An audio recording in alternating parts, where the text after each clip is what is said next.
Within the scope of fastball sports, particularly cricket, many new methods of training and performance enhancement have emerged in recent years. These methods aim to improve player performance in batting by providing as near a real situation as possible. However, as more of these revolutionary techniques are developed, more questions are raised regarding the efficacy of such machines, as opposed to the more traditional method of cage batting. As nowadays coaches strive to get the best out of their players, it is imperative to understand the positive and negative implications of these ball projection machines to ensure that their players reach their optimal performance levels. In the ensuing video, a comprehensive overview of the range of projection machines will be provided and analysed alongside a range of literature and theoretical concepts, ultimately coming to a justifiable conclusion regarding the most effective machine for batting improvement. One of the main concerns with these ball projection machines is the apparent lack of real game scenarios. As the large majority of projection machines fail to accurately portray the variety of options in speed, spin, and trajectory, their use is often exploited, preventing useful improvement to be made. A range of literature and theoretical models exist which highlight the need for these factors within training situations. One of these models is the cognitive approach, which believed that the brain was solely responsible for perceiving the world. This concept suggested that once an individual has gained perceptual information, two separate processes of perception and interception occur before an action is carried out.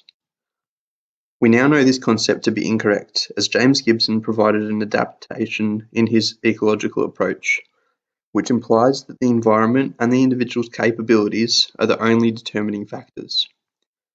Gibson's theory also suggests that no improvement can be gained without the coupling of perception and action. This means that an athlete can observe videos of good form, however, without physically practicing, no improvement will be experienced. While there were alterations to the original model, both agree on two laws of control, predictive and prospective. These laws are ways to perceive affordances from the environment to the individual, allowing them to act based upon them. Predictive control is deemed as the less effective method, as it relies on perceiving perceptual information before the action to predict the outcome.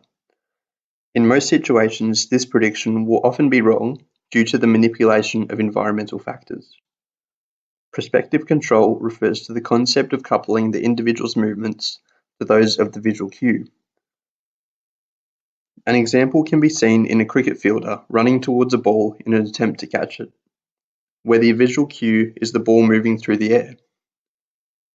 The concept of coupling movements can be achieved through understanding the ball's time to contact, or tau.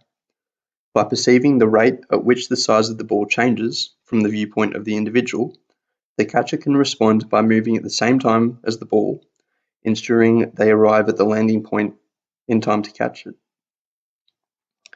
Although prospective control is the more favourable option, in the case of fastball sports such as cricket, there may not be any opportunity to act if the athlete waits to process the environmental information. For this reason, it is often necessary for players to develop their visual anticipation. This is developed through analysing the movements prior to the action, whether it be the movements of the bowler, the speed they run at, or the height at which they release the ball. All factors provide useful information for the batsman to anticipate to a degree the outcome. As mentioned previously, there is a diverse number of potential outcomes in each bowl. Therefore, having the opportunity to perceive perceptual information may be a determining factor in deciding whether or not the batsman is successful. In a paper written by Renshaw, Oldham, Davids and Gold, 2007, this effect of removing the batsman's ability to gain perceptual information is examined and analysed alongside real game data. The process of removing critical aspects of an action is known as the occlusion paradigm and forces the athlete to refine their attention as to only consider movements which will have a direct effect on the action. The experiment examined 4 well-experienced cricket batsmen and their ability to effectively hit off a ball projection machine as opposed to a bowler in a real game situation. The experiment measured the time of initiation for bat backswing, front foot movement, downswing, and planting the front foot. It was proven that batters initiated these movements significantly earlier against the projection machines, as opposed to the real bowler. The results show the batsman to initiate the backswing of their bat 10 milliseconds later than the bowler, suggesting that they are more confident in their ability to hit the ball as they provide themselves more time. The same delay is visible in the initiation of the downswing of the bat, with almost another 10 millisecond differential in time, favouring the real bowler. This data leads to solidify the claims of Gibson and his ecological approach, in that without the coupling of perception and action, improvement is very difficult as it fails to simulate any form of an actual game. Another issue with this experiment is that it only tested one bowling technique, meaning the batters were aware of the type of ball they would receive, further increasing the accuracy of their predictive control and possibly skewing the results. Regardless, for adequate impact to be made on the player's performance, practice must mimic all aspects of an actual game, meaning that batters must be exposed to a randomized sequence of bowling techniques, as well as having a bowler to gather perceptual information in order to anticipate the outcome. Another limitation of the experiment is that it fails to consider the possibility of the batter being deceived by the bowler, as they may anticipate one outcome to occur, but are exposed to another. While it may be desirable to have players train on projection machines to avoid the risk of being deceived, routine calibration may occur, resulting in changes from practice to game scenarios.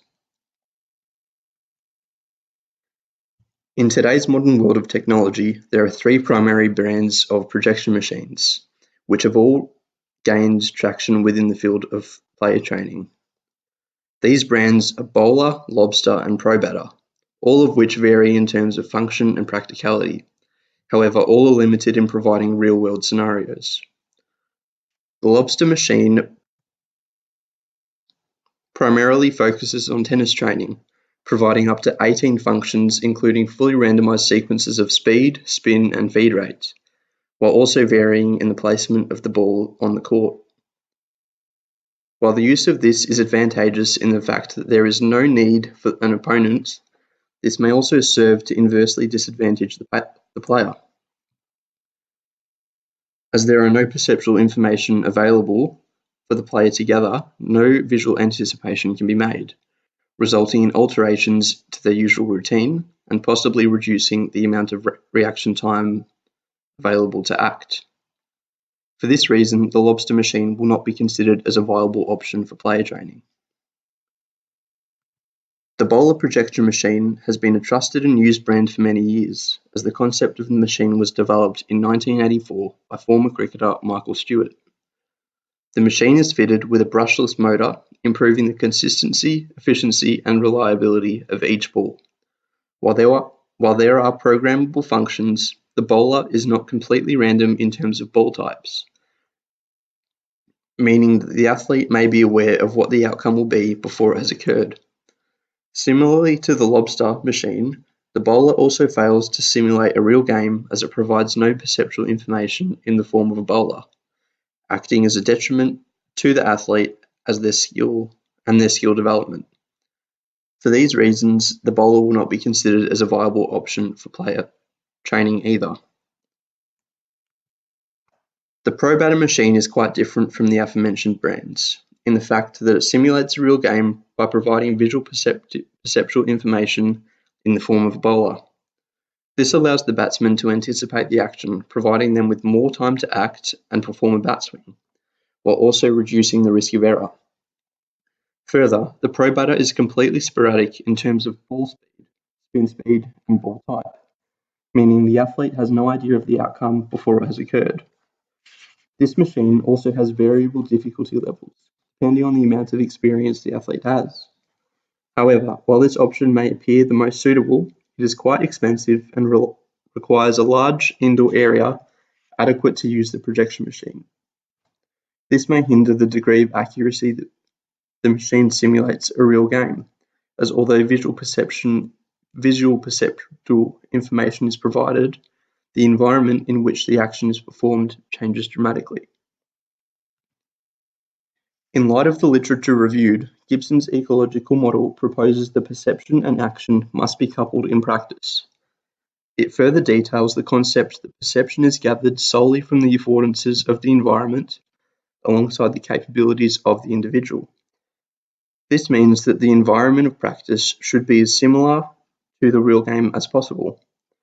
Renshaw et al. 2007 further proved that the projection machines without perceptual information resulted in athletes altering their normal mechanics to accommodate for this loss of information. This increases the rate of error and provides little direct improvement to a player's in-game performance.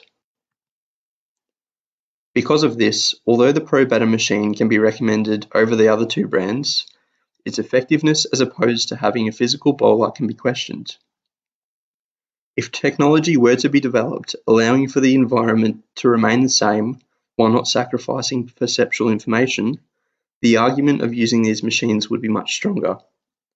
However, as a result of the reasons outlined in the above literature, it can be determined that the ball projection machine will not provide as great a rate of in-game improvement as having a physical opponent. Thank you.